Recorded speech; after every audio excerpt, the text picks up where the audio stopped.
serious stuff, as usual. You only ever come in here with the serious stuff. Social media boycott.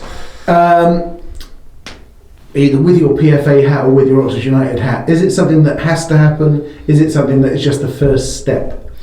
I think it's definitely a step. I don't know if it's the first step. I think the first steps have definitely been taken already in the amount of I think media coverage that a lot of high-profile footballers have got and high-profile sports people have got about the amount of abuse they're receiving online. And obviously, I think we're a good year into becoming much more aware of the amount of discrimination in the game, not just on a social media level, but I think throughout the game. And so I think it's another step. I think part of the frustration behind taking the knee is that there hasn't been enough action taken off the back of that. So I think it's great that we're pushing on and we're really trying to make sure that we keep the awareness in people's minds, because some people do obviously think that taking the knee has become diluted and is no longer a powerful enough action. So I think this is the next step, and having a social media blackout won't solve the problems. There'll still be discrimination and abuse online, but I think first of all it will alert the social media companies that we're taking this seriously. Well, I think once their figures, with all the football guys, so the ECB joined in yesterday as well, didn't they? So once their figures take a hit, maybe that's the only way that some sort of direct action does get taken. So yeah, I'm obviously not an IT expert, but I'm of the I'm in the same camp as the people that sort of say, you can say there's certain words that would probably pop up and you'd probably have MI5 around your door and within 5 minutes. So the technology these companies have and the amount of power they have, I think it's very, very easy to be able to filter that stuff out. But having said that, I think that's only part of the problem. It's great if we filter things out, and it's great if we do stop the online abuse getting to the users and being seen. I do think then there is the deeper problem to solve, which is probably where my PFA hat comes in that we have to try and stop the abuse at source. So, not prevent it from happening and prevent people from seeing the abuse, but prevent people from wanting to abuse somebody in the first place and wanting to discriminate in the first place. And that is a much larger piece, and that's much more important, I think, than anything that we do short term. Explain, you've played in hostile stadia where people have abused you as a human being because they don't want you to win a game of football. The online abuse that comes to people, personally, I think that's much more difficult to deal with. I can handle it. I mean, you have a Barney and we know what limits we can go to with each other. Just think the online one, no one knows the person they're abusing, or very rarely knows them personally, and I think it's much harder for that person then to deal with. Yeah, I think so, and I think we've seen that, and we've had some prominent people come out and talk about how difficult their lives have become because of online abuse, and it's there and it's in their faces every day, and it's something that's horrendous to deal with. Don't get me wrong, getting abused on a match day isn't particularly nice either, and that's probably. I'm sorry about that. You were that's all right. We've got match day abuse, some of which I think is vile and goes over the top and spills into the wrong categories, and you've got the online abuse as well, and then probably at the top of that, there's the very worst is the online discrimination, which just is rife at the moment. Yeah. And that absolutely has to stop. It has to stop. Social media companies have got a big responsibility to do that, but also then the wider game has got a big responsibility to actually solve the issues. And there's a big piece around that for us to actually solve.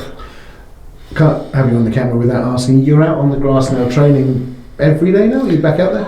Yeah, back out on the grass. Well, running every day. Not trained. Don't get the fans too excited about my imminent return, but running every day. Are you unlikely to feature in these next two games? I am. I will not feature in these next two games. If we got to Wembley, I will not feature in Wembley. Yeah. One of the things about an ACL is that about halfway through, about 3 months into 6 month rehab, slightly over that, a couple of weeks over that now, but you become functional on it quite early. So all of the stuff you see out there, which looks like I'm at top pace.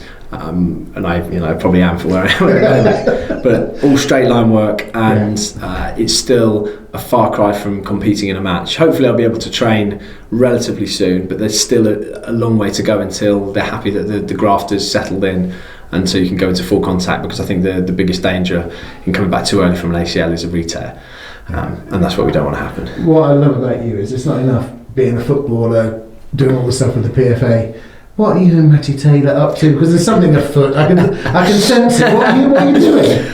Yeah, obviously got a few bits and bobs going on. I'm very busy with the PFA, but Matty and I have been talking for probably about a year now about setting up a business, and we finally did it. We finally took the plunge. We took the plunge in the new year, and essentially a sports coaching company. So we've launched one half-term camp, the late spring half-term camp over at Hayford School, and a multi-sport camp, and it was incredibly popular, and places in there have pretty much gone. Wow. So off the back of that, we've decided to launch a 4-day multi-sport camp here at the training ground. Oh, actually, using our facilities. At the training ground, because we've got the cages here in the AstroTurf, which should be brilliant for the sort of stuff we're going to do, and that's really to launch us into the eyes of the people of Oxfordshire, get a bit of get going, let the people know what we can do, and hopefully put on a good show,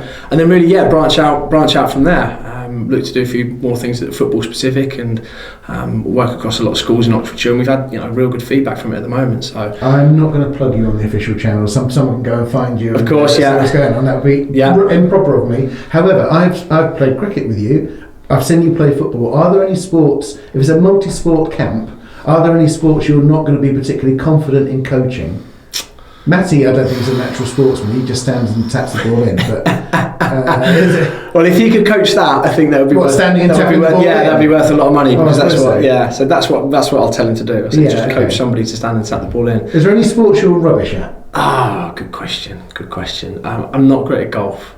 That surprises me. I thought you could do golf. Yeah, I have problems with my golf game. Whereas Taylor is rubbish at golf. Football, cricket, tennis, and then I love the American sports. Love all the American sports as well. Yeah, I was big cross country when I was a kid, and as you can see out there, doing a lot of cross country at the moment.